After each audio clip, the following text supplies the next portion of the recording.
Nosso querido Pai no céu, muito obrigado por esse dia maravilhoso, por essa oportunidade aqui de estudar. Querido Deus, muito obrigado pelas perguntas, pelo interesse, pelo desejo de estudar e de compreender a verdade. Temos aqui mais uma hora onde precisamos da tua bênção, ajuda, guia. Por favor, esteja conosco agora. Em nome de Jesus, pedimos tudo isso. Amém. Bom, vou procurar de fechar o tema, a temática dos 2.520 anos agora nessa palestra.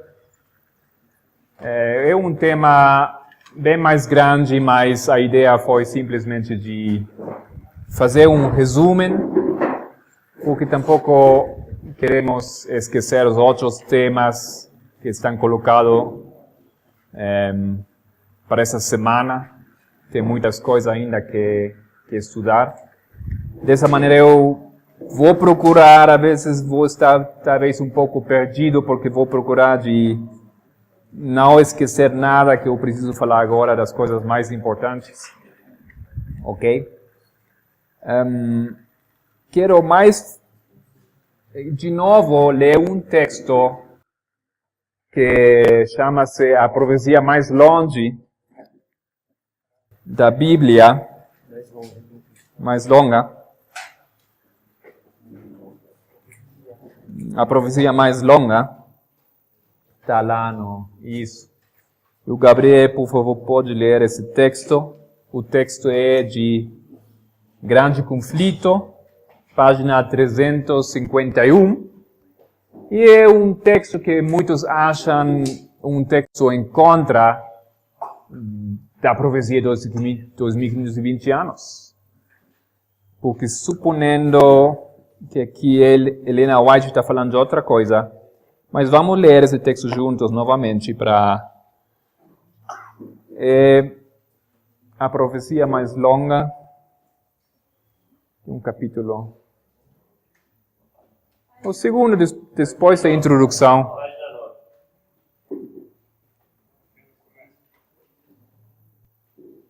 Jesus? Ja, genau, den ganzen hier. A profecia mais longa. A experiência dos discípulos que pregaram o Evangelho do Reino no primeiro advento de Cristo teve-se paralelo na experiência dos que proclamaram a mensagem de seu segundo advento. Assim como saíram os discípulos a pregar, o tempo está cumprido, o reino de Deus está próximo, Miller e seus companheiros proclamaram que o período profético mais longo, o último apresentado na Bíblia, estava a ponto de terminar, que o juízo estava próximo e que deveria ser inaugurado o reino eterno. A pregação dos discípulos com relação ao tempo baseava-se nas 70 semanas de Daniel 9. A mensagem apresentada por Miller e seus companheiros anunciava a terminação dos 2.300 dias de Daniel 8:14, dos quais as 70 semanas fazem parte. Cada uma dessas pregações se baseava no cumprimento de uma porção diversa do mesmo grande período profético. Ok. Então, Helena White aqui está dizendo alguma coisa muito interessante. Os discípulos de Cristo usaram a profecia das 70 semanas, especificamente falando da última semana, uma semana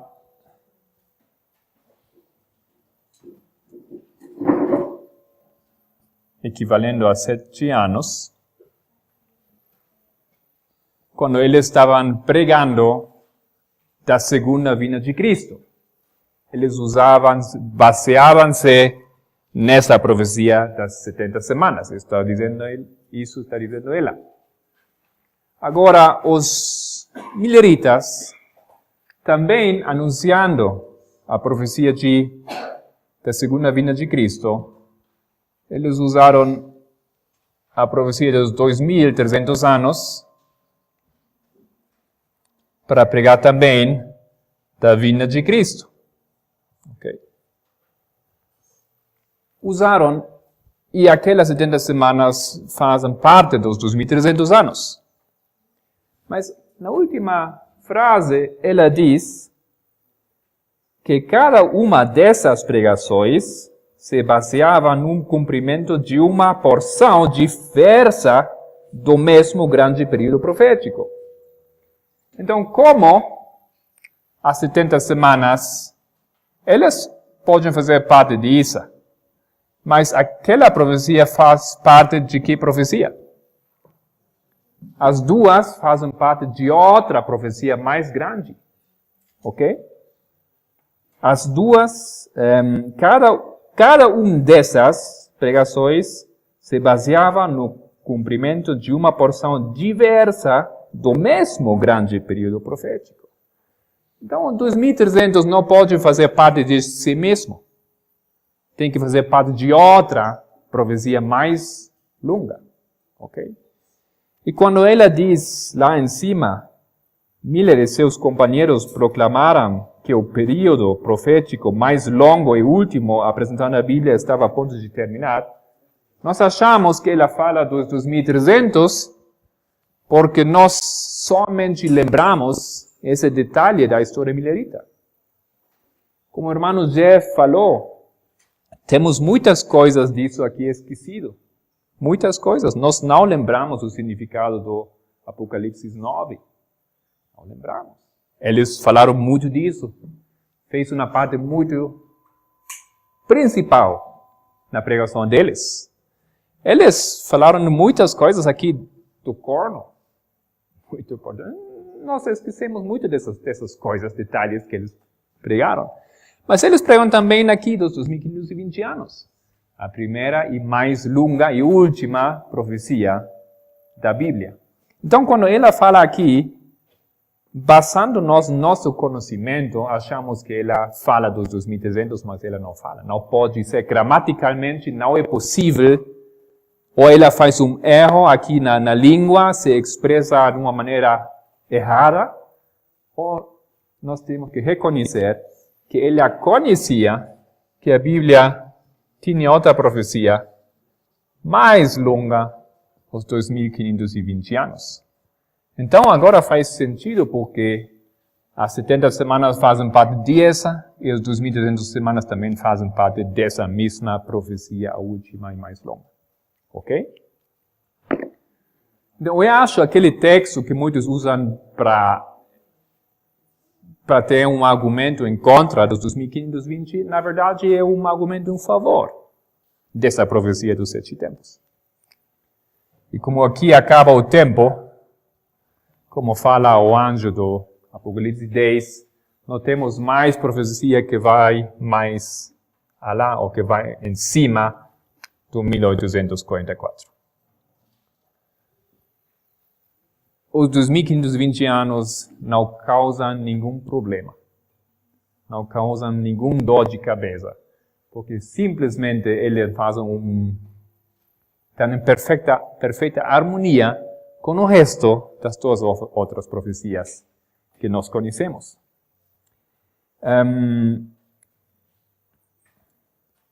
Eu já falei que eu descobri em espanhol que em uma versão atual do conflito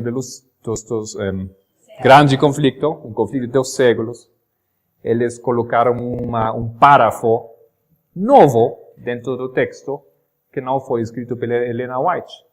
Pero se você lê nisso, não diz nada. E você não sabe que aquele parágrafo não foi escrito por ela. E naquele parágrafo, sim, fala assim. Este período, falando dos 2300 dias, aí tem em espanhol, é mais largo da Bíblia, ou mais, vocês compreendem fácil, não? O espanhol. Habla de extenderse según la profecía de Daniel, desde la salida, todo correcto. No, este período profético es más largo de la Biblia. ¿Ok? Ahí, Conflicto de los Siglos, página 327. Mas você não tem isso em inglês, não existe aquele parágrafo. Eu não encontrei aquele parágrafo tampouco em português. Talvez tenha, você tem que pesquisar. Cuidado com aquele parágrafo. Não foi escrita pela irmã White. Ok?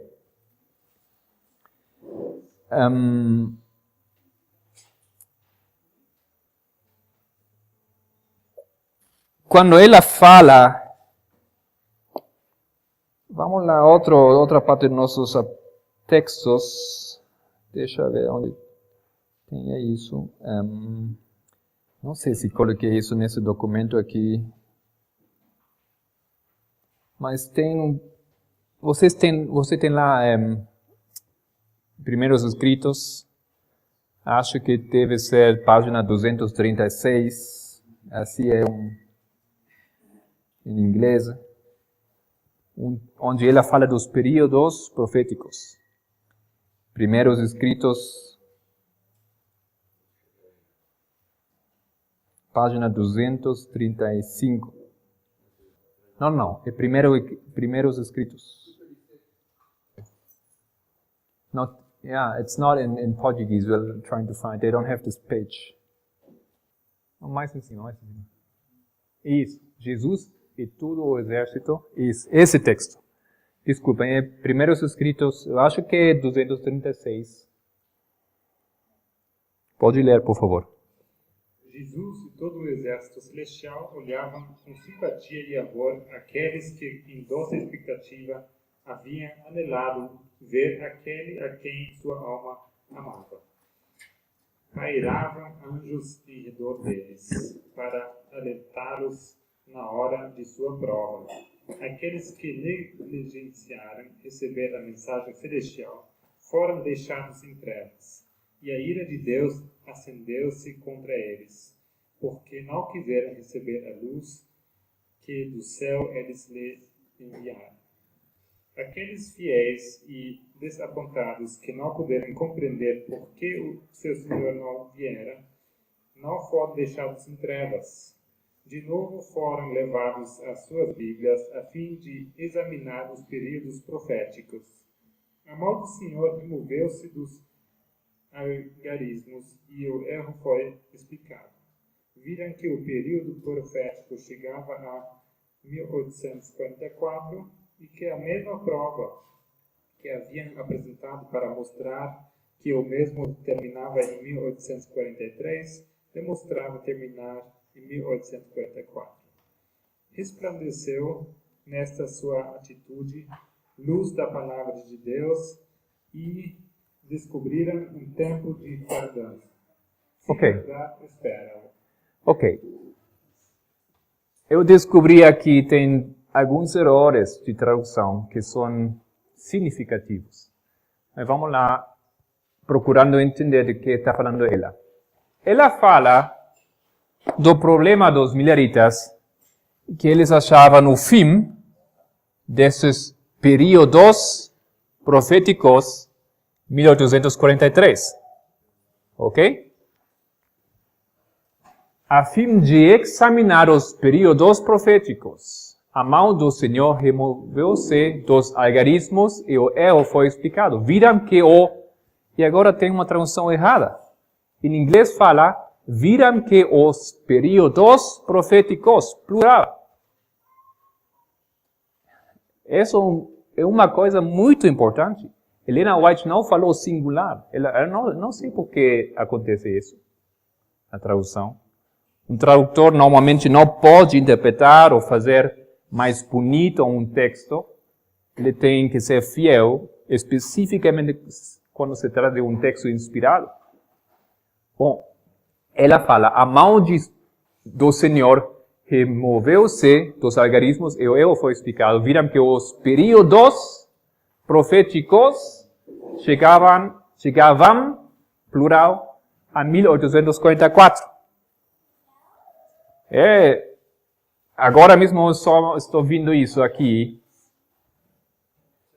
Se você fala que os períodos, plural, proféticos,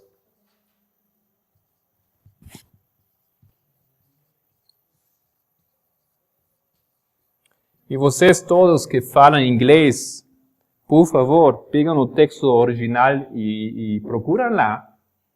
Se ela fala plural, a pergunta é, de que tempos ela está falando?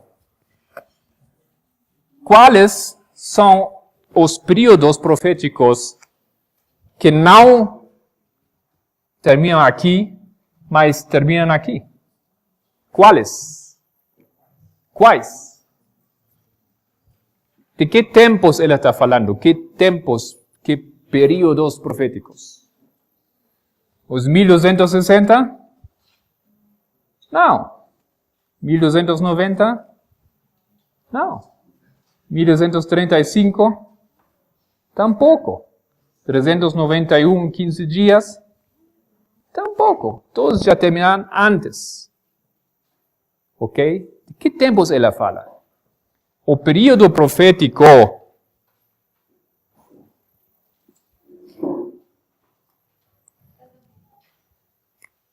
que não terminou aqui, mas deveria terminar aqui, qual tempo foi isso? Os 2300. Ela explica somente aquele erro que está aqui no diagrama. Deus colocou a sua mão em cima desse erro. Nós todos conhecemos isso. Mas aqui no texto ela não fala singular. Ela fala plural. Períodos proféticos. Quais?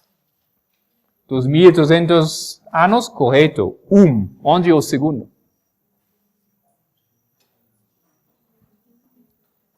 Você tem que achar uma resposta para isso. Não tem outro período profético, além dos 2300 anos, que somente os 2520 anos, que também deveria alcançar neste ano. Ok? Procuram vocês, se vocês têm nos livros em português, se vocês têm traduções mais antigas, se também tem esse problema de tradução lá, ok? Não é uma questão muito pequena, é um erro muito grande na tradução. Diz claramente que os períodos proféticos chegam até este ano. Por favor. Será que ela não se refere aos outros dois períodos menores que se encerram antes de 1944, que seria o que se encerra no ano 31 e no ano 34? Mas ela fala que aqueles períodos proféticos deveriam chegar até 44. E só tem esses dois, ok? O que para mim diz isso...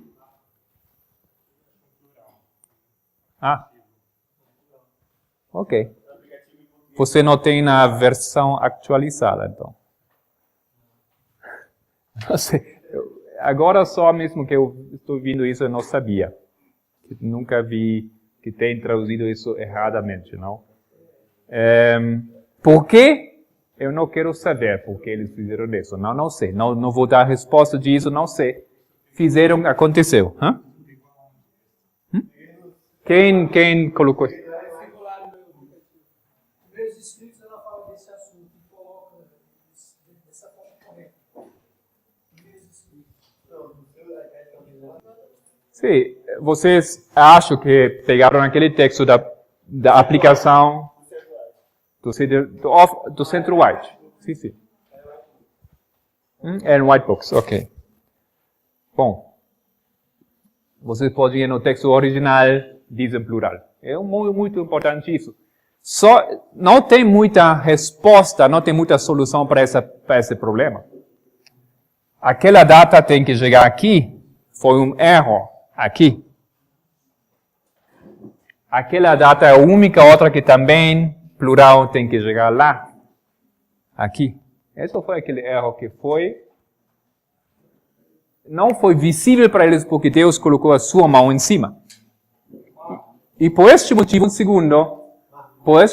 eles mudaram isso, trocaram aqui.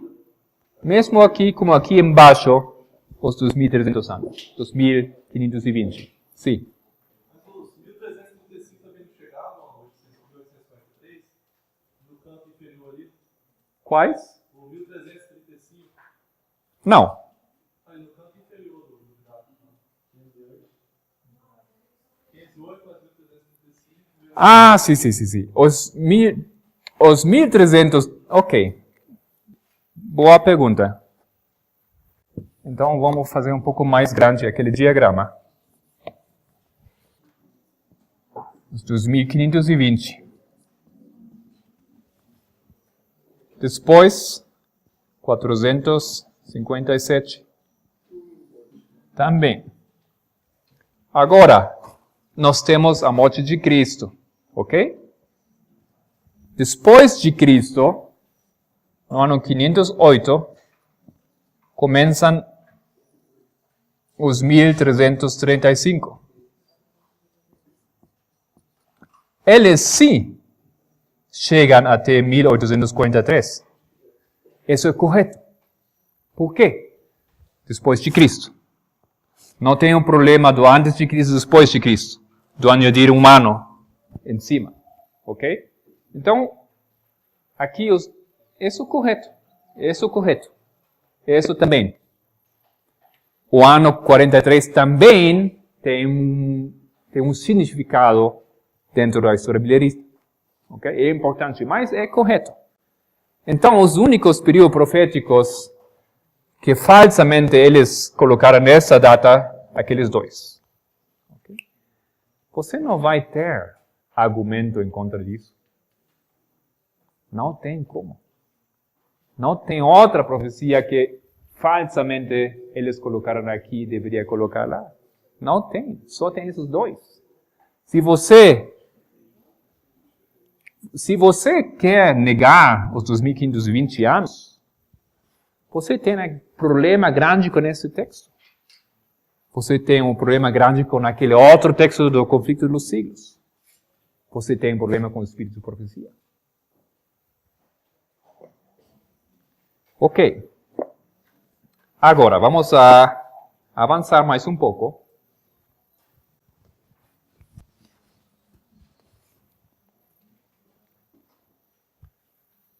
Nós falamos que o tempo de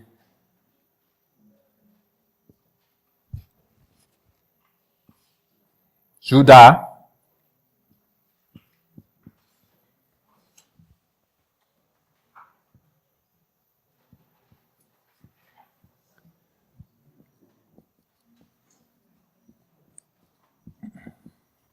também é símbolo da reunião.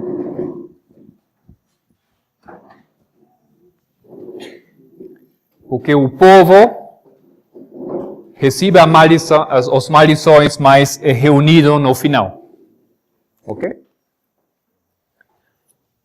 Temos dado a semana passada uma história que agora vamos colocar novamente. Mas primeiro, os outros 2.520 sobre Israel, o tempo de dispersão. Porque Israel, depois do seu cativeiro, nunca mais volta. Não volta para casa. Desaparece na história. Não existe mais aqueles povos. Eles são dispersos dentro dos outros povos dessa terra. Eles não saíram, basicamente não saíram nunca de Babilônia. Eles se misturaram com a Babilônia. Judá saiu da Babilônia para quê? Para formar o verdadeiro povo de Deus. Mas Israel não saiu da Babilônia, ele ficou sempre misturado com a Babilônia. Na história do Jacó, temos visto que Jacó teve que trabalhar 7 anos Não? Qual foi o nome dessa mulher? Lia, não? Lia. Assim? E trabalhou 7 anos. 7 anos são 2.520 dias. Alguém me perguntou se nós podemos explicar por que fazemos 360 dias. Vou procurar não esquecer isso. É bem rápido que podemos demonstrar isso. Lia, 2.520 anos. Depois eu falei que ele tinha também que trabalhar 7 anos por Raquel. Também 7 anos, 2.520 anos. Um pastor lá, ele falou que isso não é correto, que Jacó não trabalhou 7 anos. E foi novamente na Bíblia, nos filhos de profecia. E eu acho, compreender a coisa assim, que Jacó, depois de ser enganado, depois de trabalhar 7 anos e receber uma maldição, uma mulher que ele não queria, que ele não amava, que ele não queria ter, ele recebeu pouco tempo depois a Raquel também, mas ele teve que trabalhar 7 anos mais. Teve que trabalhar 7 anos mais. Helena White fala claramente nos Patriarcas e Profetas que ele trabalhou 14 anos. 14 anos ele trabalhou por as 2 mulheres. Ok? Mesmo se ele já poderia estar com ela, tinha que ficar mais tempo lá e trabalhar por ela. Então temos aqui também a história de Lia e Jacó, a história do Israel. É um tempo não bendecido, um tempo maldecido. E vocês lembram que essa história causa muitos problemas.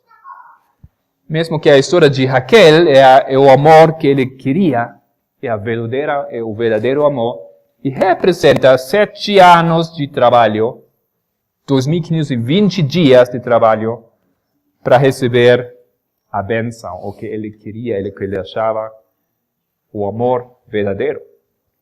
Ok? Tem outra história na Bíblia, e podemos abrir nossas Bíblias em Daniel, capítulo 4.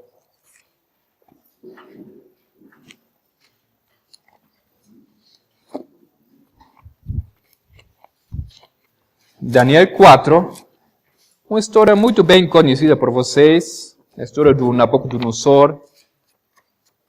Ele tem um sono, não é assim? Um sono. E qual é o sono dele? Como é? Sonho, ok. Qual é? Uma árvore. Uma árvore muito grande. E o que acontece com aquele árvore? Por que aquele árvore vai ser cortado? Muito bem. Não? Sim, muito bem. Muito bem. Maravilha. Por que aquele árvore vai ser cortado? Iria ser cortado. Porque ele se achava mais que Deus queria que ele que foi dado para ele. Ele achava que tudo dele, ele se elevou em cima do que onde Deus colocou ele, ok?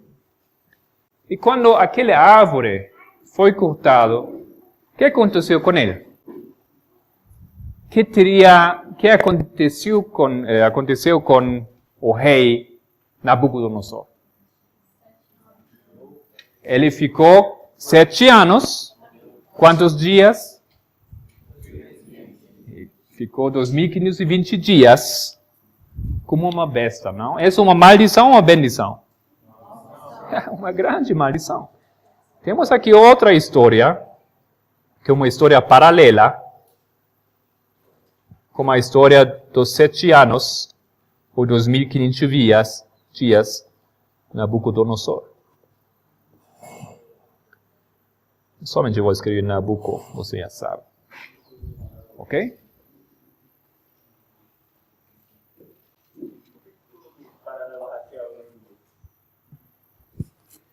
Porque o que acontece ao final dos 7 anos? Ele é restaurado. Deus coloca ele novamente no seu trono. Por que Deus coloca ele novamente no seu trono, no seu poder? Por seu arrependimento. Ele lembra Deus. Vocês lembram? Levítico 26, 40. Temos lido isso? Levítico 26, 40. Kannst du es lesen? Bis 40 bis 42. Então confessarão a sua iniquidade e a iniquidade de seus pais, com as suas transgressões, com que transgrediram contra mim, como também eles andaram contrariamente para comigo. Eu também andei para com eles contrariamente e os fiz entrar na terra dos seus inimigos. Se então o seu coração circunciso se humilhar, e então tomarem por bem o castigo da sua iniquidade, também eu me lembrarei da minha aliança com Jacó, e também da minha aliança com Isaac. E também da minha aliança com Abraão me lembrarei, e da terra me lembrarei.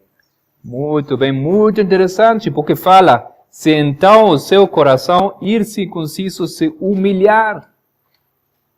Isso foi o que aconteceu com Nabucodonosor.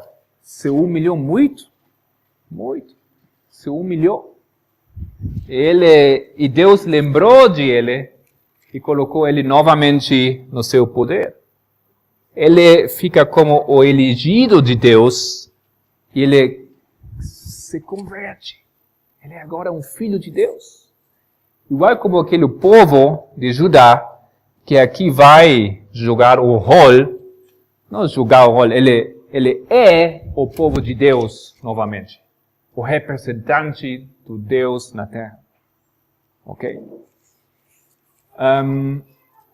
Mas temos outra história lá no Daniel, o próximo capítulo. Não, antes de dizer isso, aqui queria ler, mais añadir uma coisa. Possivelmente, o rei teve uma enfermidade, uma doença, um problema mental, ok? Lá no capítulo chamado Os 2520 no livro de Daniel, temos uma explicação disso. Gabriel pode ler megalomania. Que é megalomania?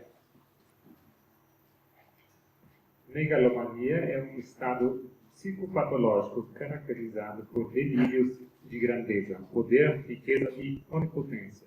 Frequentemente o termo se associa a uma obsessão compulsiva por ter o controle. É um mal estudado pelos especialistas desde tempos muito remotos. O exemplo mais comum são de imperadores, monarcas e ditadores. O Nabucodonosor foi um imperador, monarca.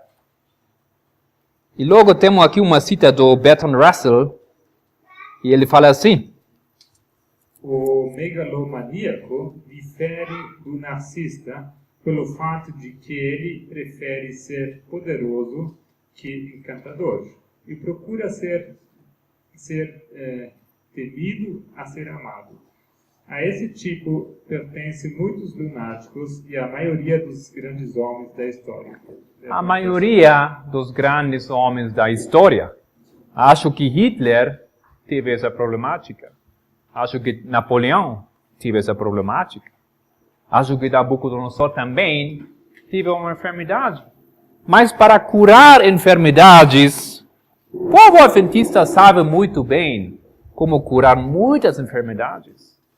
Muitas enfermidades são causadas pelo cérebro, não? São problemas mentais. Mas tem soluções através da natureza. E o que Deus fez com ele, o que foi que Deus fez com Nabucodonosor? Ele mandou o rei 7 anos comer quê? E nós como chamamos isso hoje em dia? Mais que isso ainda.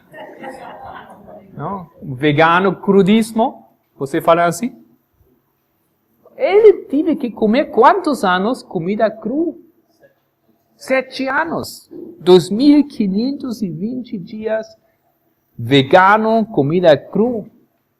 Vocês sabem que o ciclo dos 7 anos também tem uma importância dentro do nosso corpo.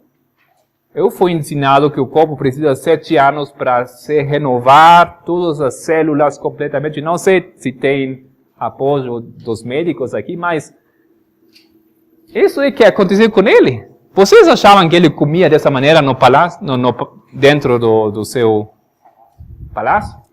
Não, comia carne, comia de tudo, é carnívoro.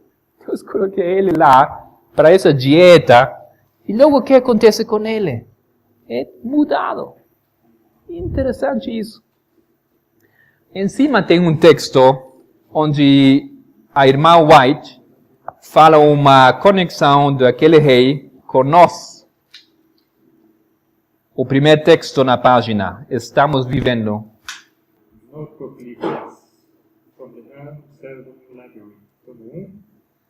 Estamos vivendo nos últimos dias da história desta terra e não nos deve surpreender nada as apostasias e as negações da verdade. A incredulidade agora tem chegado a ser uma arte que os homens usam para a destruição de suas almas. Há um perigo constante de que haja farsas nos pregadores do púlpito, cujas vidas contradizem as palavras que dizem. Mas a voz de advertência e a conversação se escutará sempre que o tempo perturbe. E aqueles que são culpáveis de transgressões que nunca se deveriam ter realizado, quando reprovados ou aconselhados através dos agentes designados pelo Senhor, resistirão à mensagem e se recusam a ser corrigidos. Eles continuarão como o faraó e Nabucodonosor, até que o Senhor lhes tire a razão e seus corações não sejam mais impressionáveis. A palavra do Senhor virá a eles, mas se escolherem não escutá-la, o Senhor os fará responsáveis por sua própria ruína. Isso mesmo que Levítico 26 fala. Se o povo ainda se opõe comigo, se rebela comigo, se ainda faz toda essa coisa, além de todos os profetas que eu mandou, então vai acontecer isso. O resultado pode ser aqui. Pode ser bom. Mas temos no capítulo 5 do Daniel outra história. A história de quê? De quem? Do rei Belshazzar.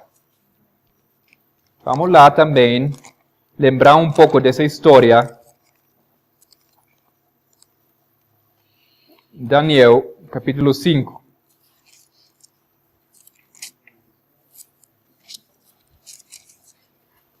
O banquete do rei Belshazzar. Qual foi o problema agora aqui nesse banquete do rei? Qual foi a coisa que ele deixou ele assim com temor? Ele levou os utensílios para beber, uma festa, com muitas pessoas, mulheres, com tudo, vinho, tudo. E apareceu uma escritura lá em cima que ele não poderia entender. Mas foi uma mão não humana, ok? Ele ficou atemorizado. Então vem Daniel, e Daniel explica o que acontece. E vamos lá no versículo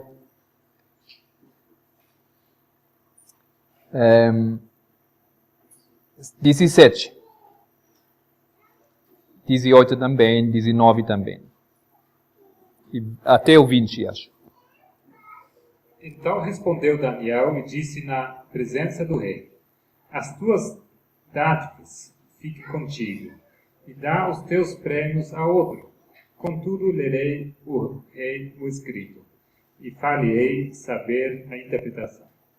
Ó rei, Deus o Altíssimo deu a Nabucodonosor, teu pai, o reino, e a grandeza, e a glória, e a majestade. E por causa da grandeza que lhe deu, todos os povos, nações e línguas tremiam diante dele. A quem queria matava, e a quem queria conservava em vida. E a quem queria engrandecia, e a quem queria abatia. Um momento. Do quem está falando Daniel aqui? De quem está falando ele? Mas Nabucodonosor já estava morto. Quem tem um problema aqui nesse momento? Belsazar. E agora vem o Daniel e começa a falar do seu avô. Imagina você ter um grande problema e vem alguém, um pastor, para ajudar. Ele começa a falar da história do seu avô. Seu avô foi um homem muito bom. Ele falou com Deus e você disse, de que está falando ele? Eu tenho um problema, grande problema. E por que ele fala do meu avô? O que tem que ver o meu avô comigo? Mas isso é a resposta de Daniel. Por que Daniel fala do Nabucodonosor para Belsazar? Vamos continuar mais um pouco. 21. E foi tirado dentre os filhos dos homens, e o seu coração foi feito semelhante ao dos animais. E a sua morada foi com os jumentos montenses. Fizeram-no comer a erva como os bois, e do orvalho do céu foi molhado o seu corpo, até que conheceu que Deus, o Altíssimo, tem domínio sobre o reino dos homens, e a quem quer constitui sobre ele. E tu, Belsazar, que és seu filho, não humilhaste o teu coração, ainda que soubeste tudo isso. Ok. Esse foi o problema. Ele sabia. Ele sabia. Muito bem. Por quê? Porque o seu avô, ele tinha ele aqui falando a história, advertindo ele, mas ele não queria essa vida. Ele queria uma vida de luxo, ele queria uma vida boa, de êxito, ele queria fazer o que ele queria, ok? Ele tinha a advertência do seu avô, mas ele não queria viver essa vida com Deus. Porque ele se rebelou conscientemente, sabendo tudo isto, Daniel fala, agora chegou o castigo sobre ele. E como termina a história com Belsazar agora, dentro de poucos minutos ou poucas horas? O que acontece com Belsazar? Ok? Vai morrer. Agora mesmo vai morrer. Mas Daniel fala no começo que ele vai ler o texto e vai dar a interpretação. O texto que lá tem diz assim: Mene,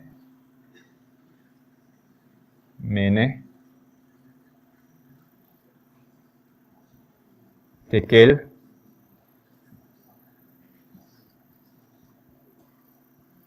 Ufarsina. Se vocês escrevem? Ok. O assunto é isso, que aquelas palavras não somente têm um significado de palavra, pesado e como não, e achado falto. Não somente isso. Além do seu significado, isso foi a interpretação do Daniel. A interpretação, mas o significado dessa palavra é um significado de valor monetário, ou seja, valor de peso. E na moneda, o dinheiro de Babilônia tinha tinha isso, você pagava com mene, você pagava com tekel, ok? Mas a divisão mais pequena dessa moneda é o gera.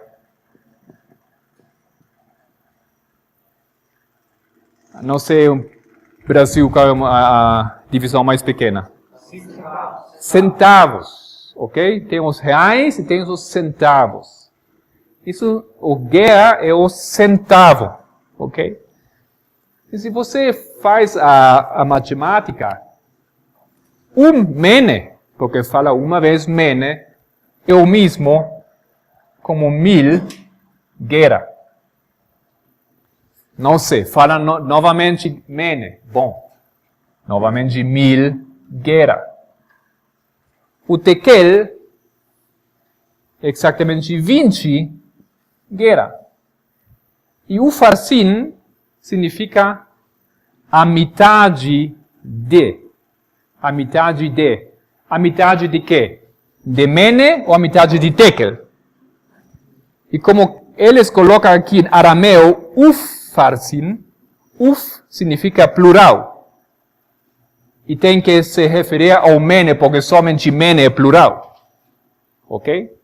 Então, o farsin é a metade do mene. E que é a metade do mene? 500. E quanto é isso tudo junto? É 2520 gera tudo junto. Daniel entrou na sala, ele viu aquela coisa lá e ele sabia perfeitamente o que iria acontecer com aquele rei. Porque o 2520 para Daniel não foi nada novo. Se vocês lembram, na primeira hora nós temos lido um texto do Daniel 9, onde ele fala das maldições.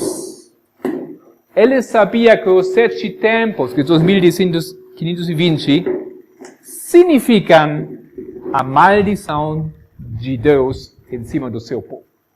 E agora ele entra lá e tem escrito 2520. Ele sabia o que iria de acontecer. Porque nesse momento Daniel não vai para casa para ajoelhar-se, para orar com os seus amigos, certo? Ele fez isso outro momento, mas esse momento ele falou direitinho para ele, sabia. Então, nessa história de Belshazzar, também temos aquela profecia de uma maneira muito interessante.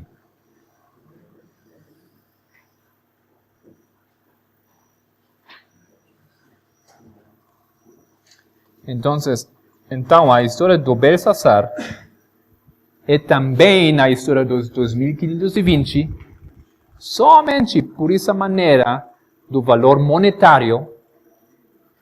Tem outra maneira de mostrar isso, ok? Tem outra, mais maneira. E se você entra na internet, você vai encontrar isso.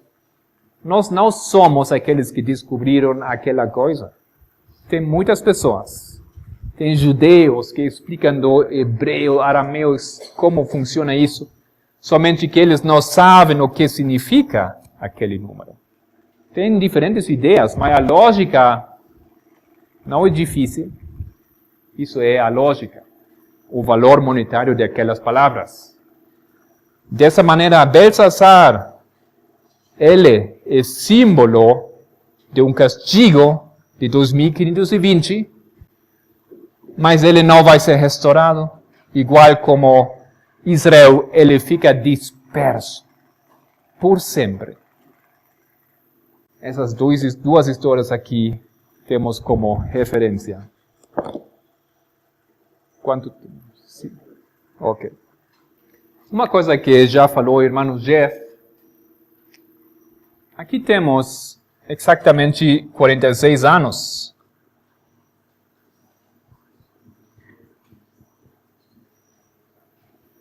E 46 anos na Bíblia é o símbolo de construir o templo. E para entender bem esse conceito, vamos lá no João, capítulo 2, versículo 20, para lembrar bem por que achamos isso.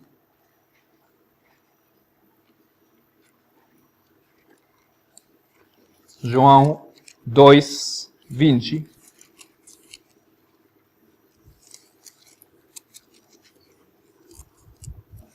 Disseram, pois, os judeus, em 46 anos foi edificado este templo, e tu levantarás em 3 dias? Em quanto tempo foi edificado o templo? 46. Que templo foi isso? O templo de quem? Herodes. Herodes. Ele fez uma amplificação, uma modernização enorme do templo. E demorou 46 anos. Ok. No Éxodo, capítulo 24, também podemos ler lá no versículo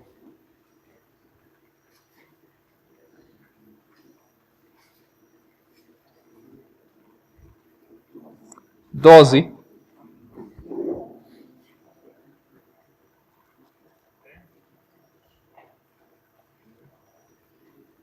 Então disse o Senhor a Moisés: sobe a mim ao monte e fica lá, e dar-te-ei as tábuas de pedra e a lei, e os mandamentos que tenho escrito para os ensinar. Até o 18. E levantou-se Moisés com Josué, seu servidor, e subiu Moisés ao monte de Deus. E disse aos anciãos: esperai-nos aqui até que tornemos a vós. E eis que Arão e Hur ficam convosco. Quem tiver algum negócio se chegará a eles. E subindo Moisés ao monte, a nuvem cobriu o monte.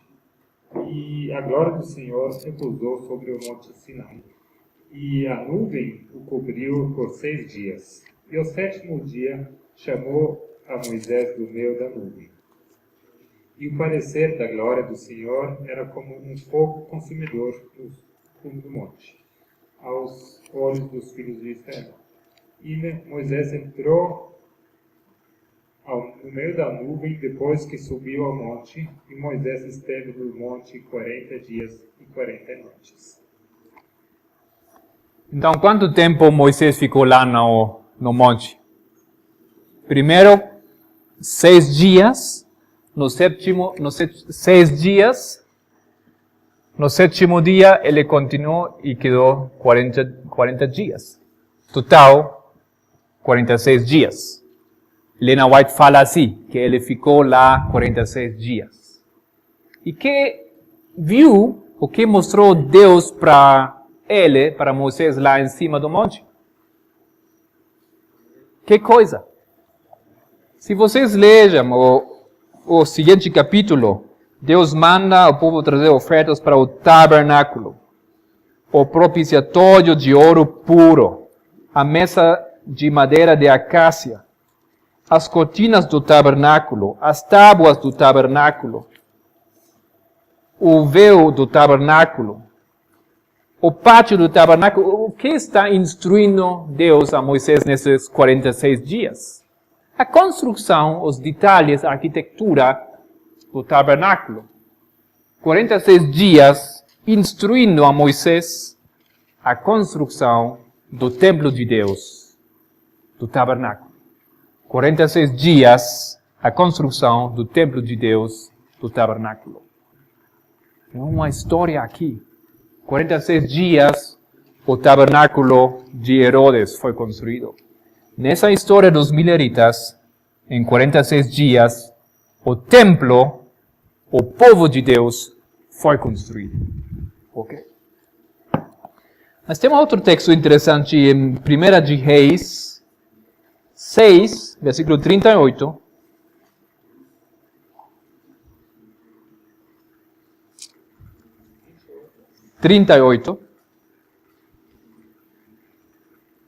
Primeira de Reis 6:38. E no ano 10º, no mês de Bu, que é o mês 8º, se acabou esta casa com todas as suas coisas e com tudo que lhe convinha, e a edificou em 7 anos. O templo de Salomão, isso durou 7 anos. Quantos dias? 2.520 dias. A construção do templo de Deus para purificar o seu povo e ter um povo elegido durou também 7 anos proféticos. Temos outro texto. 2 de Reis 5. Vocês conhecem aquela história de Naamã? Não, mas quantas vezes ele tinha que entrar na água para ser purificado, para ficar 7 vezes? O número 7, que tem essa relação íntima com os 2520, é um número que apresenta a purificação. Aqui, o Nabucodonosor foi purificado em 2520 dias. A Igreja de Deus tinha que atravessar um processo de 2520 dias para ficar como a noiva pura diante de Deus. O Salmo 12, versículo 7.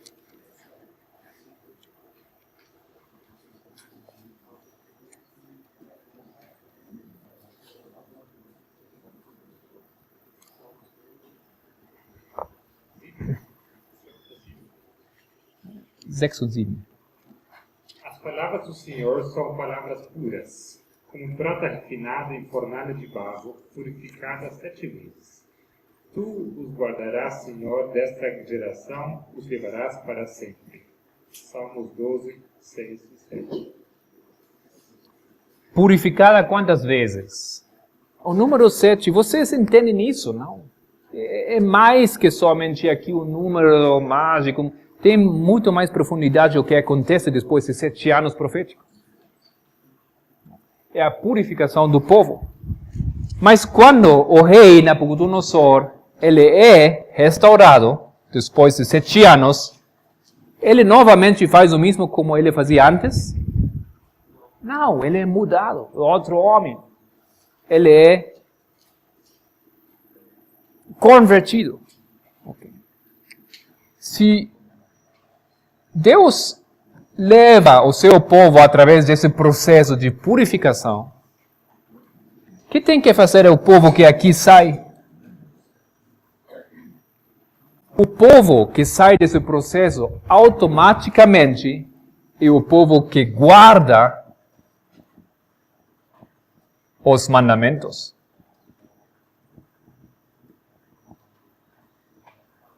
É o povo purificado. Uma coisa que ele procurou juntar aquele povo de todos os seus filhos, de todas as igrejas protestantes. Mas somente ficou um grupo muito pequeno daqueles fazendo tudo isso aqui. Um grupo que apresenta a purificação, apresenta aquelas histórias, a noiva elegida, a noiva amada, a noiva pura e tudo isso. Bom, temos que fechar agora. Tem mais algumas coisas. Tem muita coisa mais, na verdade, aqui. Mas vocês agora têm uma base para compreender aquela profecia.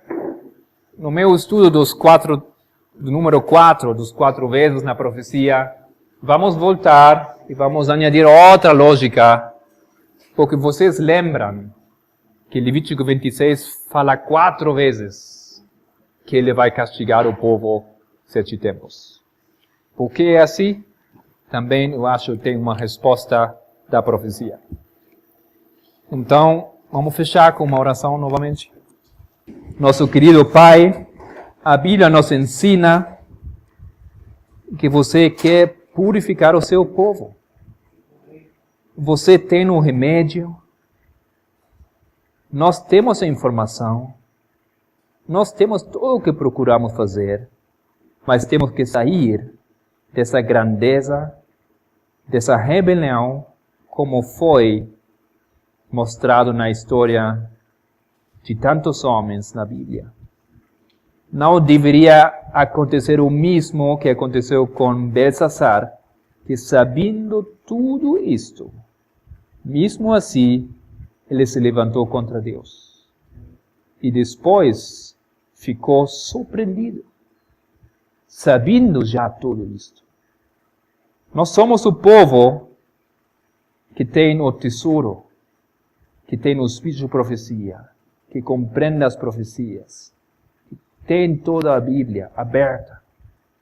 Mas mesmo assim, pode acontecer que nos vamos surpreender quando chega um momento, quando todo é tarde. Por favor, ajuda-nos a aprender alguma coisa dessa história e aplicar o que significa voltar para os caminhos antigos. Te agradecemos pela informação tão rica e tão interessante que vos deixaste na Bíblia, através do nome do seu Filho, Jesus. Amém.